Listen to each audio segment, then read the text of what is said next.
ចឹងយើងត្រូវដាក់ទូកទៅអញ្ចឹងហើយបាន2ទូកហ្នឹងវាចូល60រងអស់60ថង់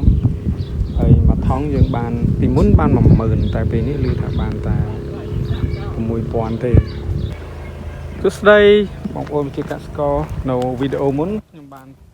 និយាយអំពីការដាំចំការនៅខាងតំបន់មេជ្រៃទន្លេរបស់យើងបាទឥឡូវរយៈពេល2ខែជាងបាទនិយាយទៅ2ខែកន្លះអញ្ចឹងយើងឃើញថាផលគឺចាប់ផ្ដើមបានហើយបងប្អូនវាមានត្រប់មានម្ទេសមានតឡាចមានឪឡឹកមានតសក់ហើយមានសណ្តែកជាដើមអញ្ចឹងឃើញថានៅទីនេះសក្តានុពលនៃដំណាំគឺអេមកបាទអញ្ចឹងយើងឃើញថាត្រប់គឺចាប់ផ្ដើមប្រមូលផលបដាបហើយមានទាំងត្រប់ស្រួយនិងត្រប់វែងហើយត្រប់តឡាចរបស់គាត់ថ្ងៃនេះគឺបេះបាន60ថង់គ្រាន់តែត្រង់នោះទេបងប្អូនអញ្ចឹងឃើញថាសក្តានុពលគឺខ្លាំងហើយគាត់ប្រើប្រព័ន្ធតំណក់ទឹកដោយដែលខ្ញុំបានថតមុនឃើញថាដីមើលទៅសប៉ុន្តែខាងក្រោមគឺមានសារជាតិទឹក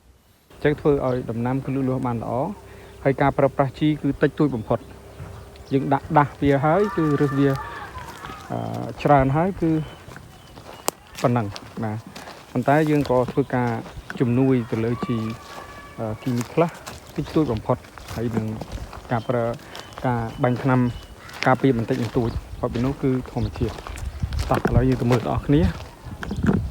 បងប្អូននេះគឺជាត្រប់ស្រួយអញ្ចឹងយើងឃើញថាអត់មានសូវមានតកៅស៊ីទេហើយខាងក្រោមនេះគឺចាប់ផ្ដើមមានផ្លែហើយបាទចឹងមានផ្លែហើយនោះគឺផ្លែរបស់វាបាទនេះអញ្ចឹងប្រហែលជា2-3ថ្ងៃទៀតគឺយើងអាចប្រមូលផលបានបាទហើយផ្កាបដាបាទហើយឃើញថាមានសុខភាពល្អគួរសមដែរអត់ឃើញមានតកៅទេហើយត្រប់វែងគាត់បានធ្វើការបេះល្ងាចមិញបានខ្ទង់ហើយជា50គីឡូដែរបាទត្រប់វែងពូជនេះល្អបាទឃើញថាពូជនេះគឺល្អមែនទែនវាអត់សាកពណ៌មានន័យថាទោះបីក្តៅក៏អត់ប៉ះក៏អត់សាកពណ៌ដែរនេះជាត្រប់វែងរបស់គាត់ហើយត្រប់ស្រួយហើយម្ទេសនៅប៉ែកខាងនោះបាទចំណែកឯតឡាចបងប្អូនបាទគាត់ក៏ដាំតឡាចដែរអញ្ចឹងតឡាចរបស់គាត់ប្រមូលផលបានគួរសមហើយនៅក្នុងថ្ងៃនេះ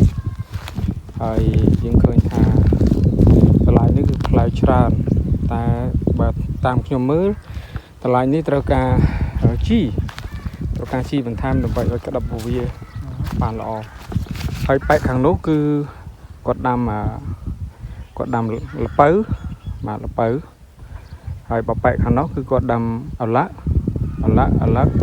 ហើយប៉ែកខាងនោះគឺគាត់ដាំតសក់នេះគឺជាឪឡឹកតសក់តឡាចបងប្អូនហើយធំល្អណានេះយើងយកទៅលក់ហើយនេះសល់ព្រោះវាទុំជ្រុលអូនេះតឡាចបងប្អូនអញ្ចឹងយើងត្រូវដាក់ទូកទៅអញ្ចឹងហើយបាន2ទូកហ្នឹងវាចូល60រងអស់60ថង់ហើយមួយថង់យើងបានពីមុនបាន10000តែពេលនេះឮថាបានតែ6000ទេតែនឹងចង់តិចហើយយើងមានបាន2ថង់អស់2ទូកអញ្ចឹង2ទូកនេះគឺមិនតិចទេបាទអញ្ចឹងពួកគាត់ខំហ្នឹងអញ្ចឹងនៅទីនេះគឺគាត់ប្រើលម៉ដើម្បីប្រមូលផលពីចំការហើយគាត់លើដាក់ទូកដើម្បីយកទៅកន្លែងឡើងគោកហៅថាកំពង់ហ្នឹងហើយក៏ដាក់ឡានទៅកាន់ទីផ្សារអញ្ចឹងឃើញថាសក្តានុពលនៅទីនេះគឺល្អខ្លាំងបងប្អូនចំការនៅក្នុងនោះហើយដាក់នៅទីនេះបាយ